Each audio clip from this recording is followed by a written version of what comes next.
जी, इस वक्त मैं मौजूद हूँ कंदककोट रेलवे स्टेशन के मकाम पर। हालिया मानसून बारिशों के बायस वृक्षा माला ज़ेरे आब आ गए। घरों में पानी जमा होने के बाद वृक्षा माला के मकीन नकुल मकानी करके रेलवे स्टेशन पर खुले आसमान तले बेयारो मददगार हैं। मजीद यहाँ मौजूद लोगों से जानते हैं। असांजी खटनि जी छां आहियूं वेठा आहियूं, को सार संभार असांजी नथो लहे। जेके आहिनि नाले वारा माण्हू तंबू टेंटा राशन हर शइ उन्हनि खे मिलिया आहिनि।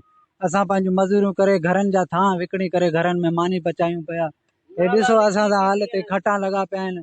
20 चकर वर्कशॉप खां सही 20 चकर असांजा नाला लिखिजी विया आहिनि। हिते सामान अचंदो असांजा नाला ड्राए छॾनि था।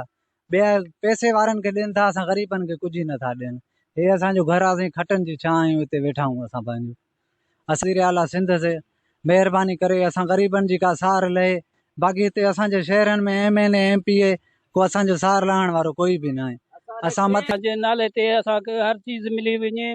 तंबू कोन मिलियो आहे, ख़ुशामंद आहे इहो। करण करतण वारो केरु कोन्हे। मूंखे बीमारी आहे, मां कीअं कयां? मूंखे राशन पाणी बि कोन मिलियो आहे। असां पधर ते वेठा आहियूं, खुले मैदान ते वेठा आहियूं। असांजो ॿुधण वारो बि केरु कोन्हे। न राशन मिले थो न छा। असां पंहिंजो घर में मानी कुझु था 1.5 महीना बिगुज़रा अॼु ताईं मैं सार संभार कसा न लेदा, न की को MPA न MNA को भी मैं विजवाद न्याक्त खस भी न्याक्त मैं चुकेदा बीमारी कालरा उल्टी दस्तम शवाबे हालत दे मैं चुकेदा रोज मेरा गया मां राशन खसा न दादा वक्त ही ताई मां मिसकीन गरीब रोज दिहाड़ी कमाने वारो मैं मां कमाई तो बंदे सब कुछ का शेद ने मां लंगड़ा का तो मेरा गाँव और मैं सही को न कहीं पे न। जी, आपने यहाँ की लोगों की बातें सुन। इनका कहना था कि खुले आसमान तले यहाँ बेयारो मददगार बैठे हैं। डिप्टी कमिश्नर मनवली मिठानी इमदादी रिलीफ देने में नाकाम हो चुका है।